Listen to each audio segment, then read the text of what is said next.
Bismillahirrahmanirrahim. Assalamualaikum warahmatullahi wabarakatuh.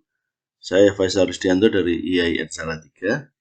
Pada saat ini saya akan mencoba menyampaikan bagaimana menyusun proposal penelitian yang baik. Ya.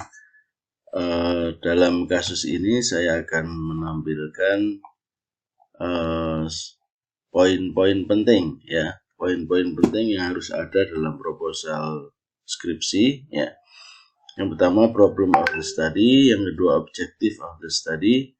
Limitation of the study. Benefits of the study.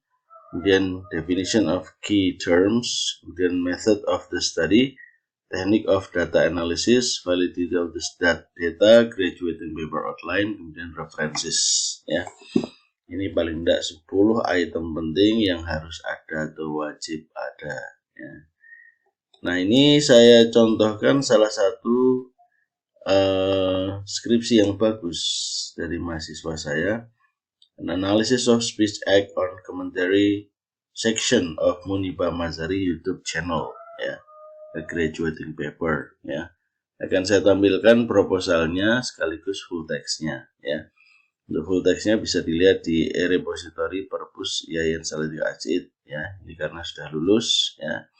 Jadi saya tampilkan dari proposalnya dulu, ya. Nah, untuk memahami skripsi ini, kenapa bisa jadi proposal dan jadi full text skripsi? Nah, ini yang diteliti adalah Muniba Mazari's YouTube channel. Ini seorang motivator yang dulunya pernah kecelakaan, suaminya meninggal dalam kecelakaan tabrakan mobil, dan dia dalam keadaan cacat, ya, dalam keadaan cacat.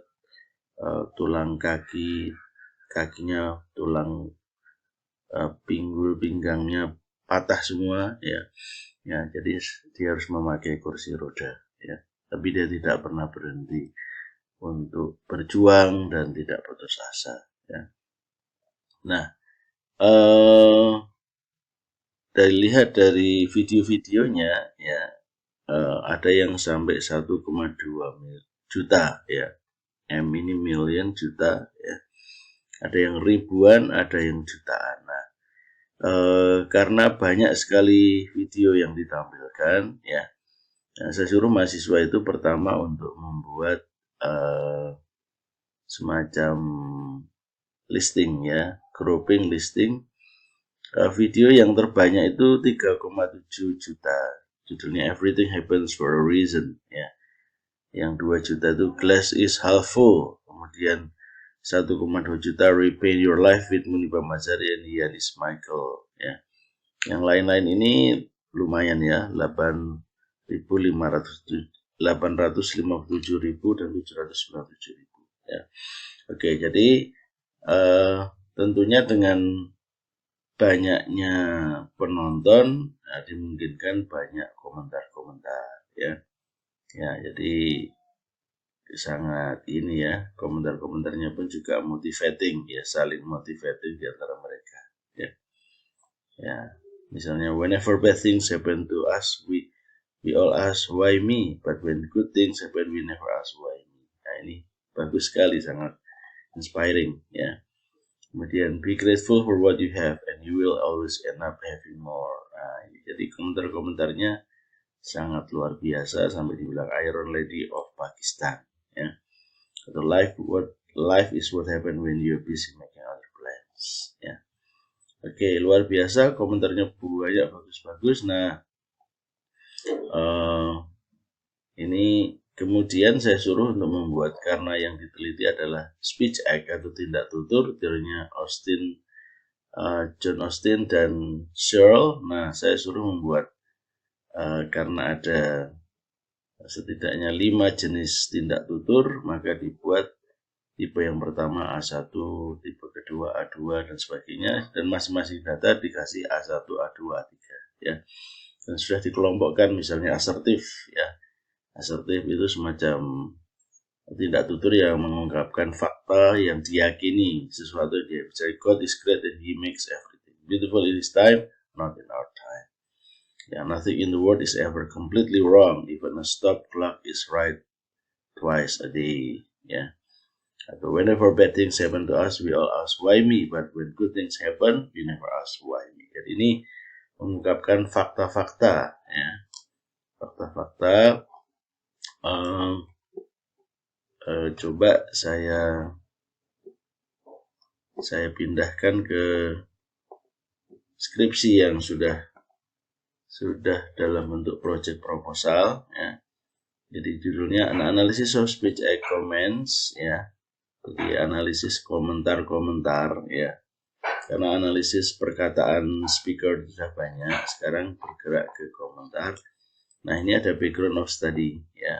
Background of study itu dikasih language originated as communication, bla bla, dan ini ada kutipan-kutipannya, ya.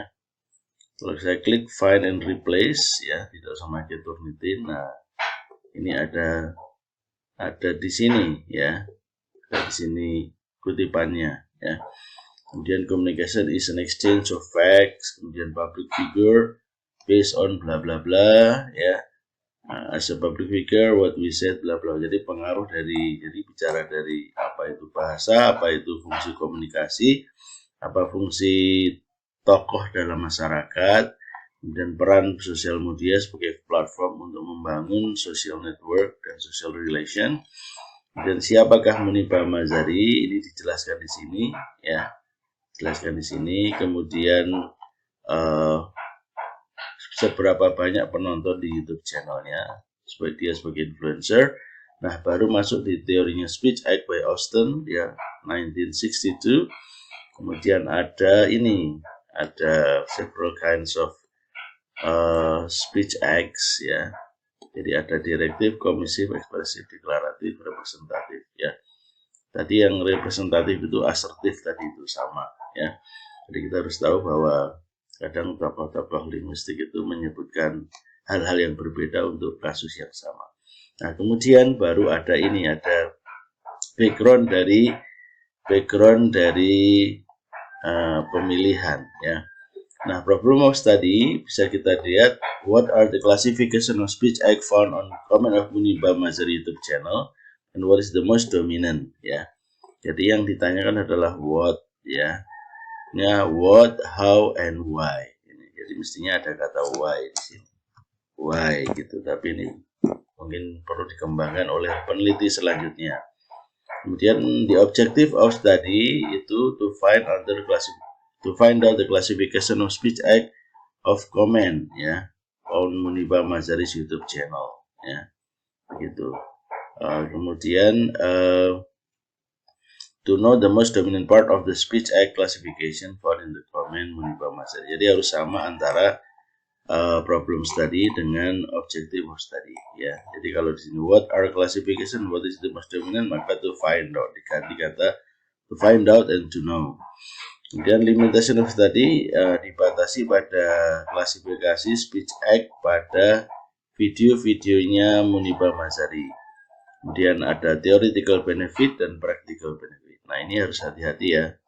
Yang namanya theoretical benefit, practical benefit itu harus benar-benar, kalau practical ya manfaatnya apa untuk guru, ya, karena ini kita di FTIK, Fakultas Tarbiyah atau English Education Department, manfaatnya buat guru secara praktikal apa? Bukan hanya manfaat understanding the comment on social media. Jadi apa relevansinya dengan pengajaran sebagai siswa, sebagai guru, dan sebagainya.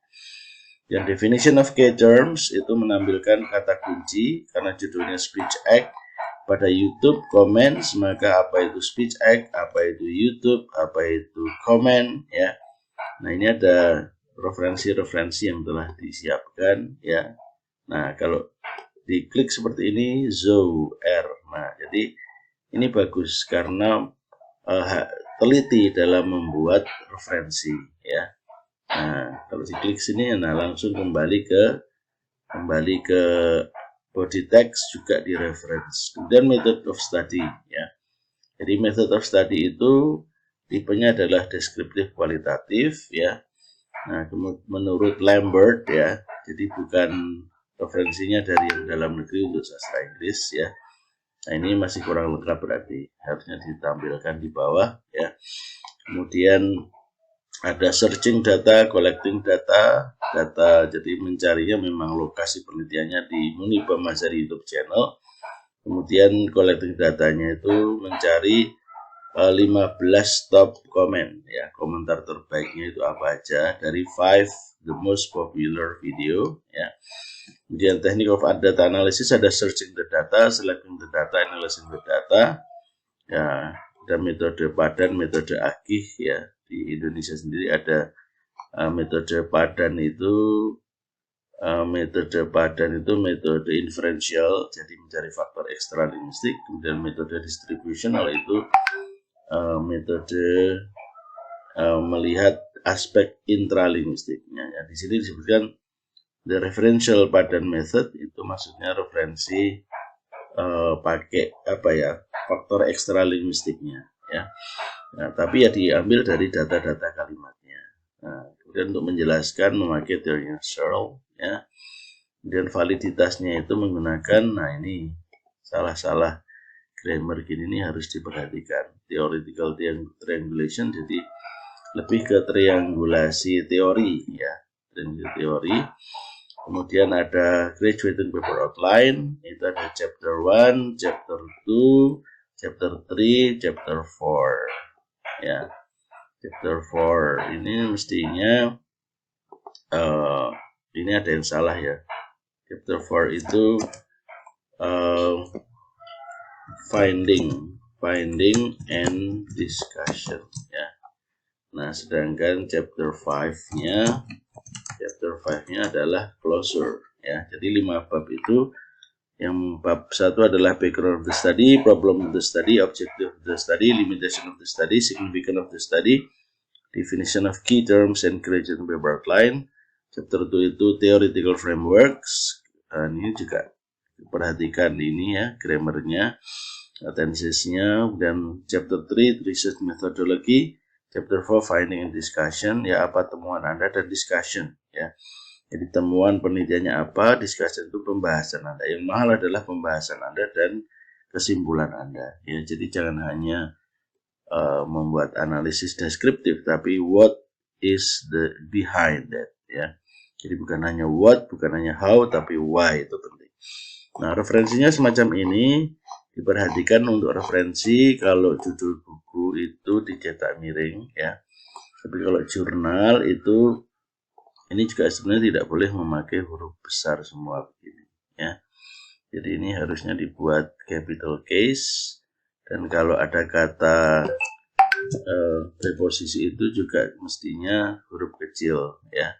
Jadi kayak with itu hurufnya kecil, kata the itu juga tidak boleh huruf besar, kata in ini juga, ya, ini kalau menggunakan Mendeley Zotero lebih baik, ya. Nah, jadi kalau untuk jurnal itu nanti yang dicetak miring adalah kalau jurnal yang dicetak miring adalah nama jurnalnya, judulnya enggak, ya. Ya, oke. Jadi ini contoh menata, silahkan menggunakan Mendeley dan Zotero untuk menata lebih baik, ya. Nah, ini misalnya how YouTube video are discovered and it is made on video views. Nah, ini jurnalnya multimedia tools and application, judulnya enggak dicetak miring, ya. Oke, saya kira begitu inspirasi dari skripsinya Mbak Eli Rohmaningsih yang lulusan terbaik di tempat kami tahun 2020. Semoga memberi semangat Anda untuk selalu mengerjakan skripsi dengan penuh semangat dan menghasilkan hasil yang gemilang. Demikian, terima kasih atas perhatian Anda. Assalamualaikum warahmatullahi wabarakatuh.